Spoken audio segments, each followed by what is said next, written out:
All right. Well, we saw her debut just a couple of weeks ago, and right back to it in a quick revolve is going to be Roxxi Sosa in Price, Utah. We cannot wait for it. Roxy, great to talk to you. How you been over the past couple of I'm weeks? I'm great. It's great to talk to you too. I'm doing well. Very ready to get back in that cage. Anxious to get back in. So I wanted to ask you about that. We do have a little bit more of a lull time than we typically do with these Sphere shows. Why the quick turnaround? Why did you want to make that walk in May and then also here in July? I think a big part for me is that I I have boxed for so long and I got in that cage and it felt like I've never fought before. And I think that having that adrenaline, those nerves will help me better prepare for this next fight. I mean, Nicole was a tough opponent and it was awesome to see what I could accomplish. So, what more can I fix to accomplish more and win this next fight? How did you feel in that debut? You just kind of touched on it right there, but a little bit more in depth. How did you feel about your performance and how everything kind of went down against Nicole? Yeah, I mean, it's like what they say where you first get into the cage, you forget everything you know. So, it's muscle memory. Everything I've been drilling with my coaches, they were like, okay, girl, like, you know better than this. And I think it was just those like first time fight anxiety nerves.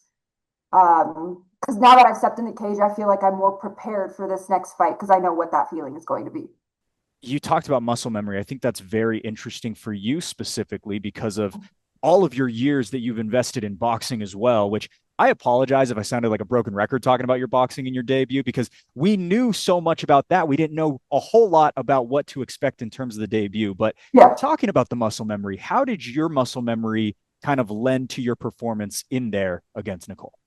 definitely striking wise, with my hands. Like mentioned, I probably didn't throw enough kicks or takedowns that I would have liked to, but I think I was able to move my head and have my footwork to stay calm. So Uh, I do think that muscle memory. when did you start boxing, Roxy? I'd love to just kind of learn a little bit more about you as a fighter, specifically all these years that you've invested in the ring. I started at 12 years old, so I'm 26 now. So it's been a while. And it started out as a fun little hobby. My parents were like, "You're not going to fight. You're not going to compete. Just something to get you athletically involved." And here we are. That is so interesting. Did your family box? I feel like maybe I had heard that before. Is anyone in your family a boxer? No, no. My mom played competitive basketball and my dad played volleyball. So we don't know where it came from. So, what does your family kind of make of the boxing and now obviously the transition to MMA? My dad is probably one of my biggest supporters. There have been times where I'm like, Dad, I don't know if I can do this. Like, I feel weak. I have imposter syndrome. And he's like, you've got this. Like, you've been training for so long. You have the talent. Like, your coaches wouldn't put you in if you weren't ready. My mom's terrified. She refuses to come to my fights. And if I'm not mistaken, a 2-1 boxing record as well. Is that Correct. Yes. when were those fights? So the first two were when I was around 15, 16. So they were like teenagers. And then I had a fight as an adult 2022, I think. And that was the one I lost. What was the reason to switch over to MMA? So I had been with a boxing gym for quite a while and I was very loyal to them, but they kind of just like the politics in the gym were like not what I wanted. So I started looking for a new gym and I found Excite MMA actually. And I thought they had a boxing program and they were like, we actually don't. And I was like, oh, I played MMA. And suddenly here we are. So, what was it like going in and knowing so much, but also so little in the same way? I mean, you don't have the grappling experience. You're not accustomed to kicks, but also your hands must have been one of the sharpest in the room. Yeah, I mean, Carson had told me that where he's like, you have great hands. Um, it felt weird because it's like when we were doing stand up and we were punches, I felt really confident in my punches, a few tweaks here and there. But I think it took me like a year to figure out kicks. My coaches were like, do not kick. And now I'm definitely more accustomed to kicks. And same with the grappling. I hated grappling in the beginning. I was like, this is awful. How do people do this? What was it that was maybe the hardest part? You mentioned how much you hated grappling, also the kicks. What do you think was the biggest hill to climb for you personally? The grappling. Yeah. I think because I started so late, boxing came to me pretty naturally. So making those tweaks for MMA was super easy versus like grappling. I felt like I was just kind of fighting for my life constantly. Yeah. Who were some of your main training partners during that time, specifically in those early moments grappling? Michael Eastwood, he's one of my teammates. He he always pushed me in grappling and wrestling, especially wrestling. I was going to Uh, say Michael would be a tough training partner. A tough training partner. I say that as a compliment, as he is such a yeah, great grappler himself. yeah. And Spencer Hansen, also a pretty big wrestler who, I mean, they pushed me. There were days where I was crying because I was very like, this is so hard. And they're like, you can do this, just push yourself. I think they were some big factors. And Carson, because Carson actually used to train with us a lot too. So Carson Hardman was a big grappling partner for me as well. When did you get to Excite? When I want to say like 2023, Okay. 2024, Okay. something like that. So very interesting. I'm just kind of doing the math in my head. How long you had been at Excite for maybe 9 months to a year at the time of the Allie Downs fight initially. Yes. How did you feel making the walk in May of 2025 versus that fight versus Allie in May of 2024? I definitely felt more prepared Yeah. and a lot calmer. I think there were a lot of things that were stressing me out with that first fight that was supposed to happen. Weight, and I still couldn't kick for the life of me.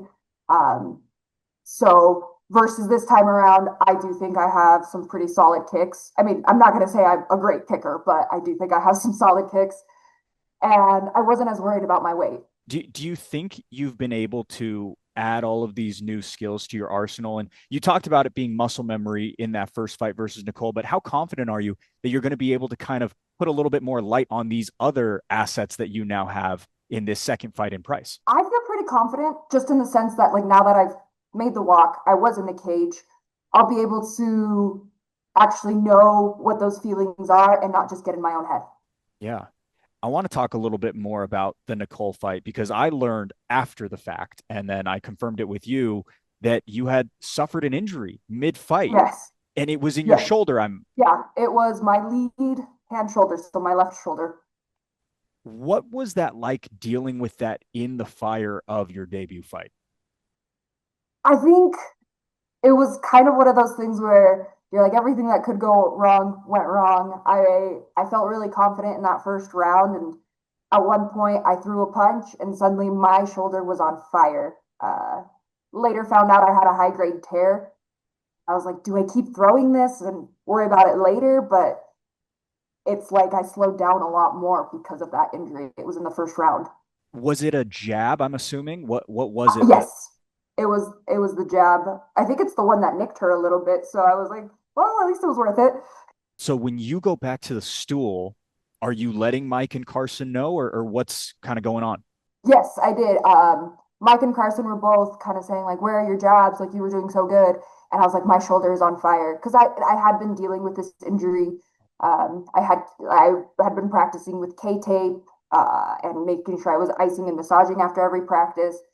So they knew about it. So the fact that I was like, "Hold on, it's on fire," they were kind of concerned. What was kind of the game plan and what was the adjustments that you guys decided to make?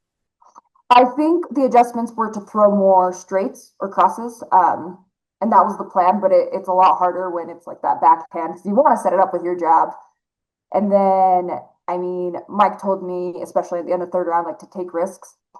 I don't think I really did take risks like I should have, but I do know that they were like, take risks. I had the knowledge there that I could have done. So just that first fight anxiety. I'm so impressed with your ability to take a fight and with kind of some lingering injuries, but also that you took that fight against Nicole Funga, who's been fighting for years at this point and had 5 or 6 fights already under her belt when she made that walk with you. What was it like making your debut in MMA against someone who was already pretty established as an MMA fighter? I'm not gonna lie, I was terrified. I really was. I think I do really well at kind of hiding it, but I was scared because, I mean, she had just knocked out her opponent in January, and I'd seen previous fights. She's a very strong grappler. So for me, I was I was like, what if I get submitted right off the bat? What if I get knocked out?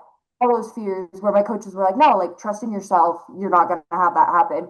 But I was scared because she's a very talented fighter. I'm not going to say she won by dumb luck. She won because she is very talented and she's very technical. And that was something I think I lacked in this fight. When it comes to Nicole, were you more worried about the grappling or were you more worried about that recent knockout that she had had? I think it was her grappling. Yeah. And I think that's probably why I didn't try to move in on the pocket and get inside because she had a longer range than me because I was scared of the grappling. But my coaches told me you should have still gotten inside. We talked a little bit about it a couple of minutes ago, but you did have that fight in 2024 that fell through. How satisfying was it just to be able to finally make that debut? You said you felt more prepared, but did it finally Yeah. just feel good to get that kind of off your back that you finally said, I've made my MMA debut? Yes, absolutely. I think it's scary to say like, oh, this is my debut. I've never fought before. No one knows what to expect from you in the cage versus now it's like, okay, I know what to expect. I can hear my coaches. I just have to listen to what they're saying. So yeah, it felt so much more satisfying to have that debut gone, Was over. what were some of those anxieties that you had? You just kind of mentioned one there, hearing your coaches. That was one of the things you were worried about. What were some of Yeah. the other things that maybe you learned in those 9 minutes versus Nicole? I learned to kind of trust myself. I was very worried that I was just going to kind of freeze and not move around. And clearly, like that was something that I felt pretty good about moving my feet around the cage and cage control. But I definitely feel like I was scared of not hearing my coaches. Or, I mean, I've had fights in the past, boxing fights where I'm like, okay, I'm going to throw a jab. And then you just kind of sit there. So I think knowing that I can trust in myself and to move forward, those anxieties kind of fell off. I mean, everyone has anxieties, getting knocked out, getting submitted. I want to fight, I want to win. So just all those anxieties. Would you ever go back to boxing, or do you think you're pretty cemented in with MMA at this point? I think I would go back to boxing, but not full time. I think I've really enjoyed MMA. I didn't realize how much I loved it until I got to compete. So I would do maybe like a boxing fight here or there, but I think I want to continue competing in MMA. What is it about MMA that makes you feel that way? What is it that kind of maybe shifted that focus? That's a great question. I've never thought about it, but I think it has a lot to do with just my teammates and the gym, and the way they push me. I'm the only girl on my team currently. We lost all of our females last year, I think. So I get pushed a lot, and I feel like it's made me a better fighter in that regard. So I feel a lot more confident in MMA. I see openings that maybe in boxing, I'm like, oh, I couldn't take that because it's just punches. Versus sometimes I'm like, I could have gone for a shot here. I could have gone for a kick here. I could have gotten them to the wall or something. And I think because I've been doing MMA this long, I mean, it's not as long as boxing, but I feel like I would rather stick with MMA. Caitlin Neal mentioned something on the broadcast, and I wasn't able to confirm it with you because you were literally walking out. Are you also a boxing coach? Do you do privates, or have you coached in the past? Yes, I have. Coach, actually coach the beginning boxing adult class at my gym. So I do coach them. And then I had coached in the past. I've cornered some fighters. I've cornered a couple guys who got their golden gloves, or competed in the golden gloves. I've cornered fighters for like the Legends Boxing executive fight nights. So I do coach. How much do you think coaching has enhanced you specifically as a fighter? I think that it helps me open my eyes to see things that maybe I make mistakes in because I see other people doing it. And because I see like my students doing something, I figure out how to fix it and I can fix it on myself too, if that makes sense. So Yeah. I know for a while I used to like hold out my punches where it was like, okay, I punched and then it just kind of sat there. So it was like, I'm going to make people drill it back to their chin. So I'm going to drill that. So I don't keep, don't admire my work, as Carson says. This is such an interesting one. This just popped into my head. Do you have any specific strikers, maybe in the state of Utah, that you like to watch, whether you're at a Fear show or if you've seen highlights? Is there anyone that you look at and you go, oh, they're really fun to watch, or I really enjoy watching them fight specifically? Ooh, that's a great question. I think in the state of Utah, I mean, I really enjoy watching Carson strike. He and Mike, they're very good strikers. But I mean, those are my coaches, so I feel like I have to say that. I mean, I don't know anyone off the top of my head, to be honest, but I do like watching the fights and kind of seeing like who can stand and bang Yeah. because I think that's some of the exciting fights when they're just standing and banging with those strikes. Speaking of coming into this fight against Virginia Rodriguez, what are you most looking forward to? I think a lot of people are hoping to see a little bit more of that striking that you have and potentially see if you have some sort of a knockout prowess given all of your boxing. What are you most looking forward to on July 26th? I am looking forward to bringing home that win. I'm not even going to lie to you. I am working this camp to win, and I think I want to strike for sure, but I do have some other tools I'm working on that will hopefully help get me that win. What gave you the motivation to turn this thing around so quickly? Was it the hunger to get a win in your record? I think that definitely played a part in it. But also my boyfriend and my dad, they're both very much like, if you like this, like keep doing it. Why take a break if you have an opportunity to go again? And I'm like, you know what, you're right. Both my brothers wrestled in high school, and I mean they were wrestling duels once a week and tournaments once a week. So I think I see that as like, yeah, I can keep going. Do your brothers think you're like the coolest person ever? They do. I have never gotten so much respect from my brothers until now. Are they going to be there in Price? Yes, they were there for this last fight, and they'll be here for this fight in Price. Well, we absolutely can't wait for it. Roxy, thank you so much for taking a little bit of time. Virginia Rodriguez, July 26th, live from the Carbon County Event Center. Anyone you want to give a thank you to, anyone specifically sponsors, family, friends, anything like that? Yeah, I mean, a big thank you to my coaches, all of them, Carson, Mike, James at Rio Combat Training Center, Corey, and Paul, my teammates. Like I said, as the only girl on the team, it's nice to actually have supportive teammates who aren't just like, we're dudes, we're gonna beat you up. They want me to win. They want to see me succeed. So all of them, Michael and Spencer, Nico, Amos, John, all of them. And my boyfriend, Akani. He's my biggest supporter, and I really don't think I could stay mentally calm without him.